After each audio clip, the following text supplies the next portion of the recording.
പാചകവാതകം ഉൾപ്പെടെയുള്ള ഇന്ധനങ്ങളുടെ ലഭ്യത ഉറപ്പുവരുത്തുന്നതിൽ കേന്ദ്ര സർക്കാർ അടിയന്തരമായി ഇടപെടണമെന്നും യുദ്ധ സാഹചര്യത്തിൽ ഇന്ധനക്ഷാമം പരിഹരിക്കുന്നതിൽ കേന്ദ്ര സർക്കാർ അനുവർത്തിക്കുന്ന കുറ്റകരമായ അനാസ്ഥയ്ക്കുമെതിരെ കേരള മഹിളാ സംഘം നാട്ടിയ മണ്ഡലം പെരുങ്ങോട്ടുകരയിൽ പ്രതിഷേധ സമരം സംഘടിപ്പിച്ചു. പ്രതിഷേധ സമരം കേരള മഹിളാ സംഘം ജില്ലാ പ്രസിഡന്റ് ഷീന പറയങ്ങാട്ടിൽ ഉദ്ഘാടനം ചെയ്തു. നാട്ടിയ മണ്ഡലം പ്രസിഡന്റ് ഷീല ബൈജു അധ്യക്ഷത വഹിച്ചു. സെക്രട്ടറി ജ്യോതിലക്ഷ്മി വസന്തൻ, താന്യം വടക്ക് committee secretary Ajitha Mohan, joint secretary Sajjana Parveen, ജില്ലാ കമ്മിറ്റി അംഗം സീന അനിൽകുമാർ, സഹഭാരവാഹികളായ സീമ രാജൻ, സന്ധ്യ രാമകൃഷ്ണൻ, വസന്ത ദേവലാൽ, ഷീബ ലക്ഷ്മണൻ തുടങ്ങിയവർ നേതൃത്വം നൽകി.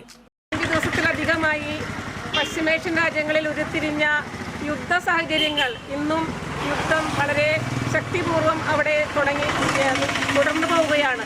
ഈ അവസരത്തിൽ യുദ്ധം സൃഷ്ടിക്കുന്നതിൻ്റെ പ്രത്യാഘാതങ്ങൾ നമ്മുടെ അടുക്കള വരെ എത്തി നിൽക്കുകയാണ്.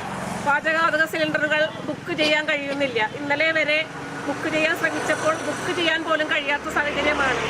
നമ്മുടെ മേഖലകളിൽ പ്രവർത്തിച്ചുകൊണ്ടിരിക്കുന്ന ഹോട്ടലുകൾ, ക്യാൻറ്റീനുകൾ, അതുപോലുള്ള സ്ഥാപനങ്ങളിലെല്ലാം തന്നെ, പ്രത്യേകിച്ചും കാറ്ററിംഗ് സ്ഥാപനങ്ങൾ, ഇവിടെയെല്ലാം ഈ പറഞ്ഞ വാണിജ്യാവശ്യത്തിനുള്ള സിലിണ്ടറുകളുടെ ലഭ്യതക്കുറവ് മൂലം 60% ഹോട്ടലുകളും അടച്ചുപൂട്ടേണ്ട സാഹചര്യം നിലവിൽ വന്നിരിക്കുകയാണ്.